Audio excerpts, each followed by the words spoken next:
Building Homes of Hope and Wholeness is the new family ministry leadership certification that's been put out by the NAD, North American Division of Adventists. This has been in work for about 2 years. Now we have it. It is a one-day session if you take it all at one time. Building Homes of Hope and Wholeness. This helps you as a family ministry leader or the families in your church become more connected and to find how it would be to work together. As we go through this today, you will find that there will be times of activity time that you will be stopping and will allow you to do the activity, and then you can continue on. So you would just click it to stop, do the activity, and then come back and find out whether your answers and our answers are compared and whether we're on the same track. This also comes in a participants book.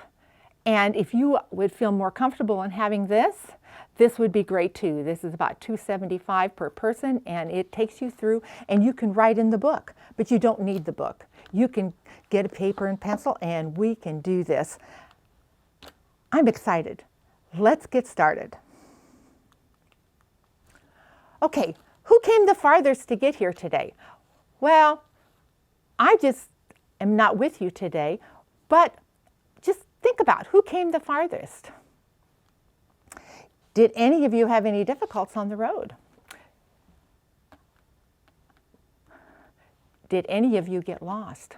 Now that's one thing. With where we've come these days with GPS, it's hard to get lost, but some of us are too set in our ways and we hate to use GPS and we hate to ask. So when you're lost, are you more likely to stop and ask directions or drive around until you find your way? How about your spouse? How about your kids? Do they bug you? Do they tell you that you should have stopped when you tell them you're lost, or are you too proud to tell them you're lost? Directions. We all do better with directions. Our spiritual principle today is found in Matthew 7:24 and 25. Therefore, anyone who hears these words of mine and puts them into practice is like a wise man who built his house on the rock. The rain came down and the streams rose, and the winds blew and beat against the house. Yet it did not fall because it had a foundation. That foundation was on a rock. We have all heard the story about the wise men and the foolish men. And the wise man built his house on the rock. That's where we want to start today. And we want to build our families and our home life on the rock. Now, we're going to be starting here, and we have our first activity. So I'd like you to take a piece of paper and pencil and get your Bible, and we're going to start. A biblical foundation is a good place to start. Make a list of all the verses in the Bible that you can think of that speak of ways we are to relate to our family members. It's okay if you don't know the exact reference right now, but just list them. For example, husbands, love your wives, Ephesians 5:2. And maybe you only know a portion of it, and you'll find the text later. And maybe I have the text and you have the verse. But let's do this together. So let's pause right now and stop the tape and do this activity.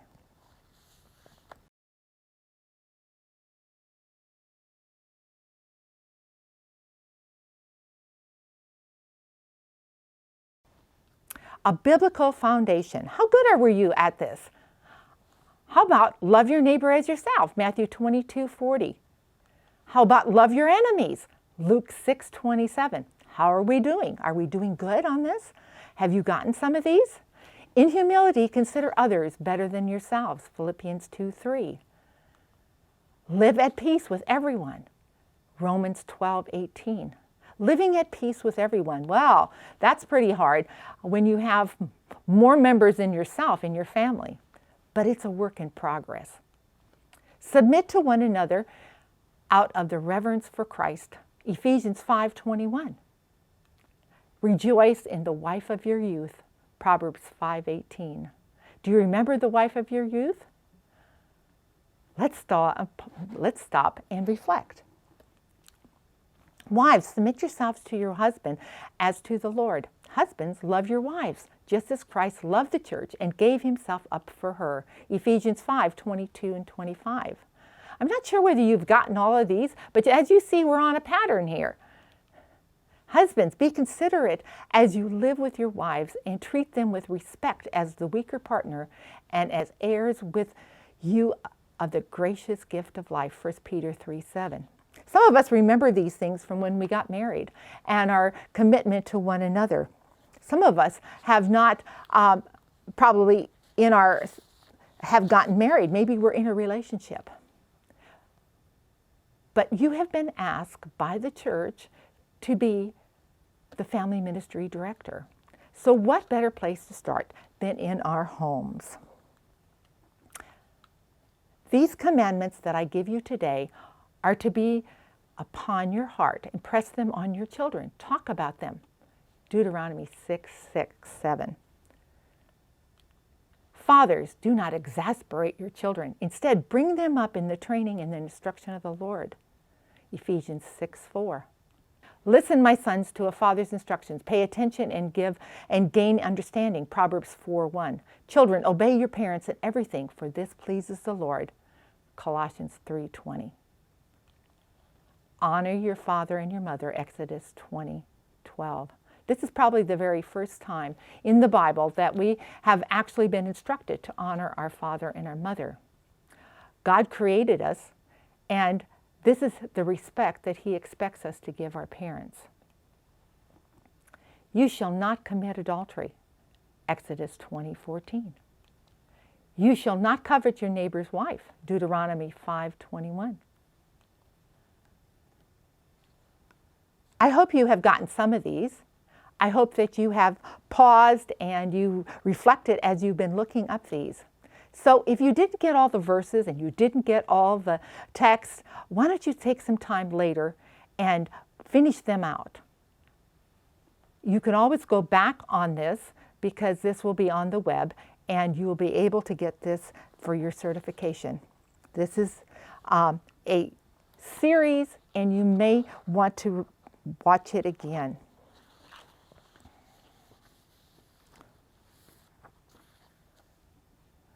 So now you have been working very hard and you have your Bibles ready.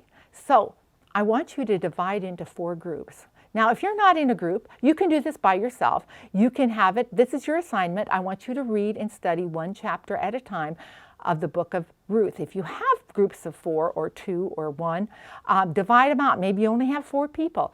Divide them out, give yourself each a book, and read and study the chapter that you were given in the book of Ruth. Ruth and Boaz are an example of true family love. Each group is to list all the family-related issues they can come up with in that chapter. In other words, what issues was this family going through in that chapter? As I said, Ruth and Boaz are great examples because they had a lot of challenges in their marriage. After you've done that, then think about all the ways that the church could minister to families going through these same issues today. The issues in the Bible were very much relate to the issues we have today. They may be stated differently, but the issues were there. We have to work as a team to make this happen. So I want you to pause now, and I want you to see what you come up with. Take a few minutes and do this. The more you get involved in this whole practice, the more you will gain from this whole study. And after all, you're the new directors or you are helping in family ministries in your church. We want you to succeed. We want you to work at this. So let's look and see what Book of Ruth has to say about the same issues that we have today.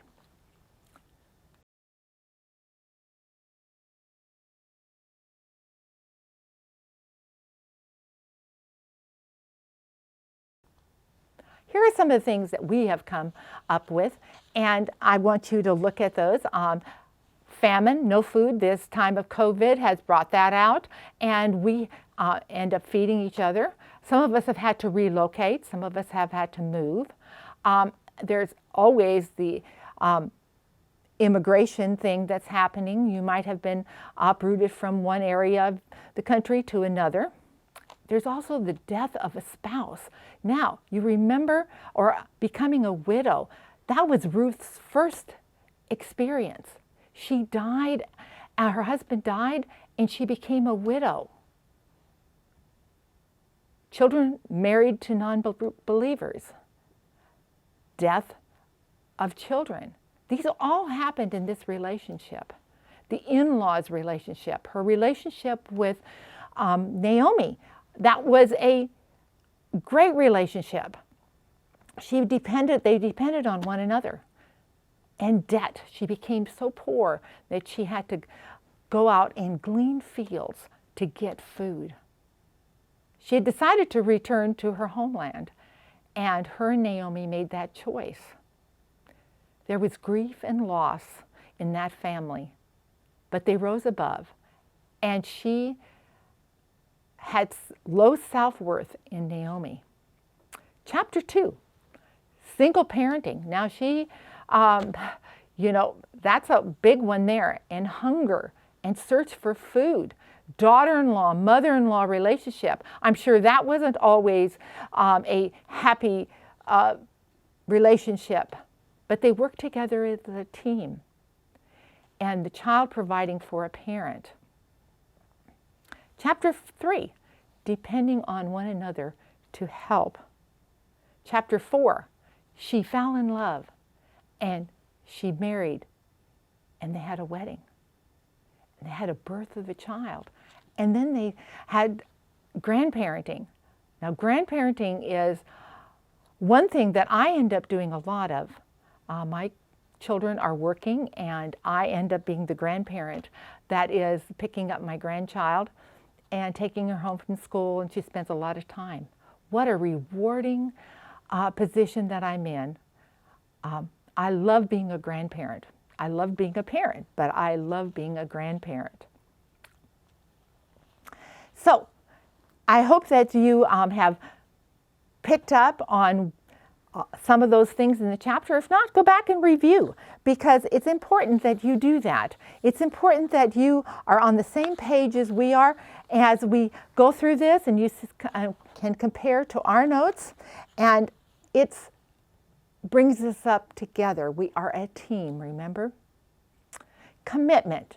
Let's pause and let's read the instructions for our next activity. I know you think you're getting a lot of activities, but by working together, again, we learn more about each other, we learn more, and we glean more from the Bible. And we can use these things in our ministry and in our homes. Take a moment to think about your life today. I want you to get a piece of paper, and I want you to stop, and I want you to make a list of the 10 most important things and people in your life.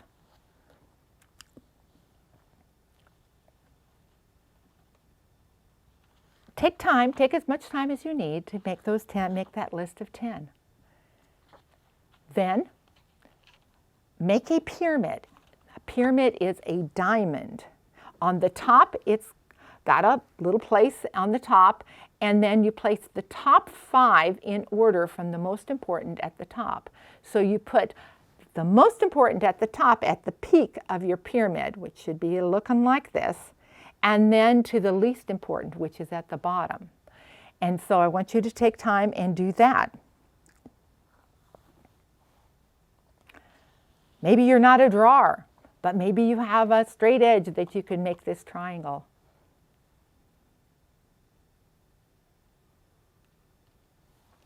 So examine your priority pyramid. Does it reflect your faith in God? Is God the head of your family? Does it reflect your commitment to your family? As you look at the things that you thought were most important, does it reflect that God is always on the top? Maybe you put prayer on the top and then God. Just remember that God is the head of our families. God is where He needs to be the head of this. Some examples of your list could be these. Maybe you have, as I said, God is your top. Maybe it's school. Maybe it's a friend. Maybe it's extended family that are important in your life. Maybe it's your husband. And maybe we are married to our work. What about vacations and neighbors? Do you take time for yourself? What about families and money and your church? Do you have time for your church and the obligations there? What about your co-workers? What about your stepchildren?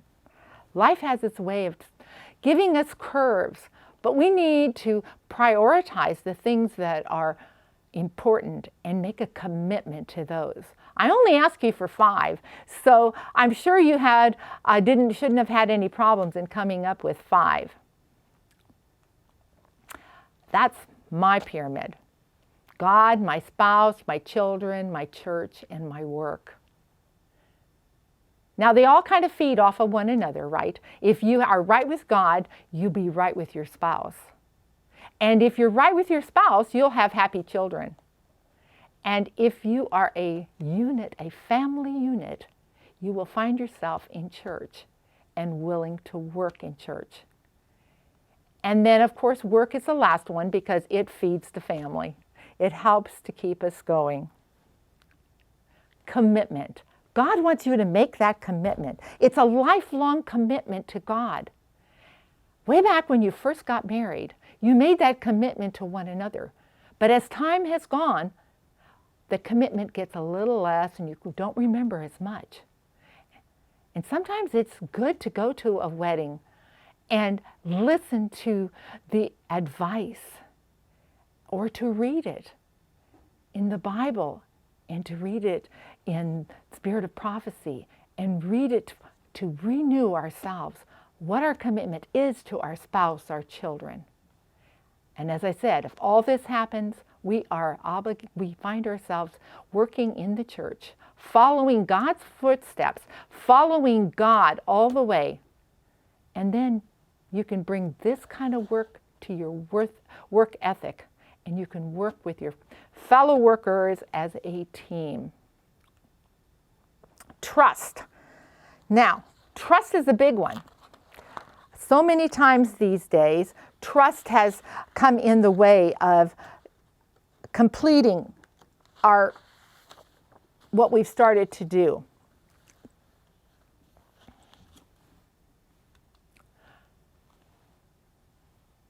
Trust, personal Bible study and prayer will help us remain trust and give trust. Daily family worship. How many times do you get together with your family? I remember when I grew up on the farm, we would get together on Friday nights. My mother would read us a devotional as we were getting ready for school in the morning. And I really loved it when we got to have the devotional that was for my age group, for juniors or youth or whatever it was. The stories were great, but it brought us together as a family as we were getting ready. We worked hard, but my family was important to my parents, and they took extra care to have us. On Friday nights, we would have a family worship. It would be more adult than anything because they'd be studying their lesson, but family is important. Church attendance.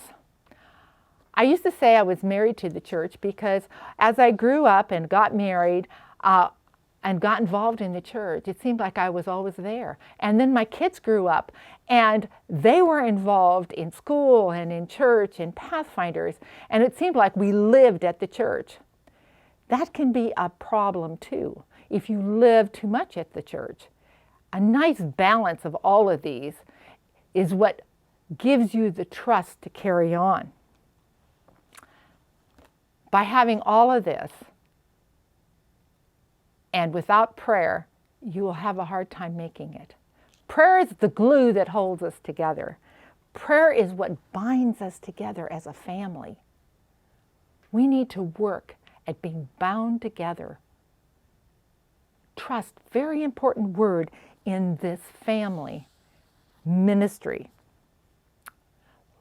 Let's take a little bit of time and let's study prayer.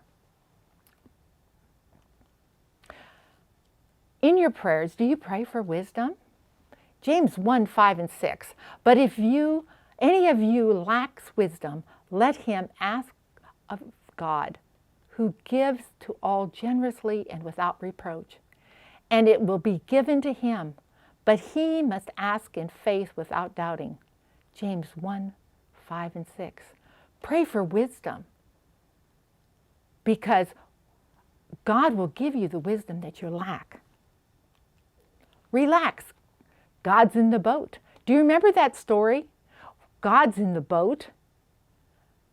There were storms, and there was a storm when the disciples, and when God woke up, the storm stopped. Be anxious for nothing, but in everything by prayer and supplication with thanksgiving, let your requests be made known to God. And the peace of God, which surpasses all comprehension, will guard your hearts and your minds in Christ Jesus. Philippians 4, 6, and 7. Now we've gone over pray for wisdom, and God will give us what we lack. And then relax, God's in the boat. We have to trust in God, because if we don't trust what he's going to tell us, then there's really no reason for him to be in the boat. But God, we can rest in assurance that God is in the boat. He is taking care of the storms. Recently, I was shown that God is in control. God does have our hearts and our wishes in his arms, that he will answer our prayers when it is right. About a year and a half ago, my son graduated with his doctorate in pharmacy. He didn't have a job. He has his license, but he didn't have a job. It caused him to have to move home, and we prayed every day. I would drive to work. Every day I would say, God, what is your plan? There are jobs out there, but he was passed over. He wasn't even asked for any interviews. Almost a year has gone by since he's been at home. It's been my daily prayer that he would find a job. Most recently, with the things that are happening in our world with disease and famine and shots and vaccines, he's been getting interviews. And today was his first day at his new job. God does hear us. God does answer. I mean, after a year and a half, I was ready to give up. But God does answer. He showed up at work and he gave me a thumbs up today on a text. It's all good. God needs to be in the boat with us. Talk to God as to a friend. Prayer is the opening of the heart to God as a friend. Not that it is necessary in order to make known to God what we are, but in order to enable us to receive him. Prayer does not bring God down to us, but brings us up to him. This is found in Steps to Christ by Ellen White, page 93. I have found that I spend a lot of time on the road, going back and forth to my job. And I find that even though my eyes are on the road, that is the best time to talk to God. God and I have become quite friends after a while here, and I've learned to trust. Am I where I should be? No, but I'm learning to trust because God is in the boat. God is in the boat. He will be with us all the way, and he is our friend. And again, he covers what we lack. I I want you to stop. We're going to read the instructions on this activity, and then you'll stop and do it. What have they seen in my house or in your house? Now, this is an activity that you can do as your family, as a couple, or if you are single, individually. Number 1, spend time thinking and talking about the mission of your family as it relates to what we have learned in this chapter. As we look back, we have learned that we are a team and we are to work together. We've also learned that it takes a commitment. And we've also learned that it takes trust. And we've learned that prayer is where we need to be with God. The communication lines need to be open. Number 2, write a family mission statement. This is where you can get together as a family and you can put your thoughts down on paper and make your mission statement. Number 3, list at least 5 specific things you can do as a family to accomplish this mission.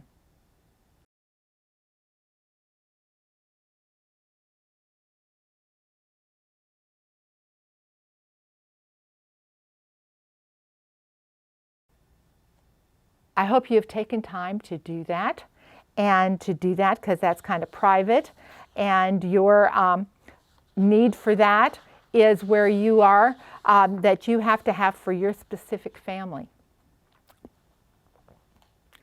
Now that we're back, we're going to try to put everything in perspective. Our closing activity is number 1. Considering the parable of the man who built on the rock and the one who built it on the sand, Matthew 7:24 through 27. Is your family solid? Does it have a solid foundation? Is it built on the rock? Or is it on the sand, but it has a nice view? If we go back to Matthew 7:24 to 27, we find that the man who built his house on the rock is still standing. The foundation is strong. And if we build that foundation on God and build our family on God, we may have a nice view by the ocean or by the water, but the sand is not there. We have moved our solid foundation to that view. Number 2, what might you have to change in order to shore up the foundation? None of us are perfect. Really look hard and see where you could shore up that foundation, where you could put another block to make the cornerstone strong. How can others help you in that process? Being as a church and having a family ministry person, leader, teachers in your church can help you with this process. But you've got to ask. Make a list of how others could help you in this process. And maybe it's not your family ministry leader that can help you, or the church. Maybe it's the pastor. Maybe it's your friend. But write down how can others help you in that process. Number 4, when you consider your life and family today, is your pressing need to learn more or to practice daily which you have already learned? Which is more important? What is your most pressing need?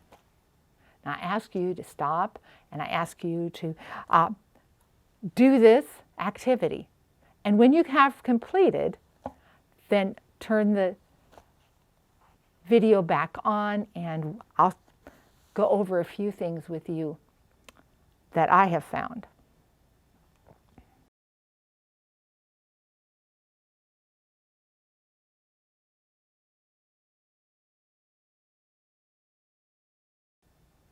Number 1, build your house upon the rock.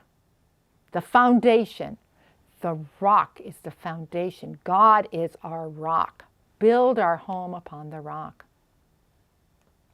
Number 2, commit your marriage and your family to God and make Him the priority of your life.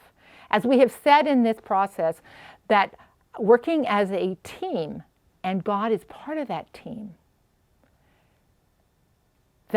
and you make Him priority in your life and you listen to His heedings, you will have a family built on the rock. Make sure your priority to your family is evident in the way which you live. Don't be different when you go out. Show your company manners to your family. As a child, I remembered my mother making sure I was clean and making sure I was polite when I went out.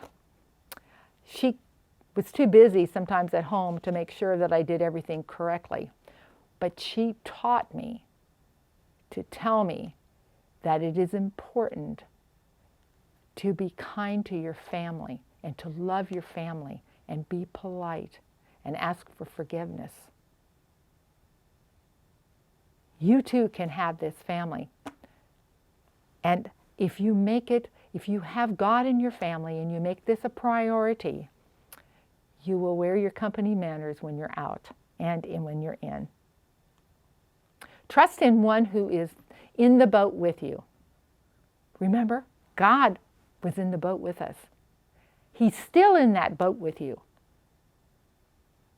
You need to call on Him when it gets rough. But He's still the best one to have in the boat for you. Pray for wisdom in all the decisions you make. And remember, if you're lacking in wisdom, God will make up that difference. He will give you the wisdom that you're lacking. Praying for wisdom every day will keep you on track. Live in such a way that your home reflects Jesus to others. Does Jesus have a place at your table? Does Jesus have a place in your living room? Bringing Jesus into your life and make Him your special guest will reflect to others. It will shine in your actions, in your words, and your children will grow up loving Jesus the way you love Jesus. Make sure that others see Jesus in your home. Does He have that priority? When they come, is He the center? I don't mean just having a picture on the wall. I don't mean just having a Bible on the end table. I mean, do others see Jesus in your house? Recently, my daughter was talking to a friend of mine who is a Christian, and she was saying that she was in the habit of paying tithe, but they had a big bill on their car that needed to be paid. And her husband said, well, I think you should take your money that you have from God, for God set aside, and use it on the car. They had quite a discussion on that, and she doesn't know why he doesn't see the same things that she sees. Again, they probably hadn't discussed it too much, but he knows that she is paying tithe on her money. My friend said, isn't it unfortunate that he does not respect the way you believe? My daughter was taken back, and she says, but I have Jesus in my house. And my friend told her, do those others see Jesus in your house? You may make a practice of paying tithe, but do you know the reason why you do these things? Do others see Jesus in your house? Do you remember that pyramid or that house that we had back there? This is a biblical foundation of trust and commitment. There are Remember the 5 things that we had to prioritize and put together? Look where prayer is. It's constantly going up. Not in smoke, I wouldn't want to say that, but it is a constant line up to heaven. Look at the pillars on the side, trust and commitment. They will hold up the roof if you have a biblical foundation and a strong foundation on the rock.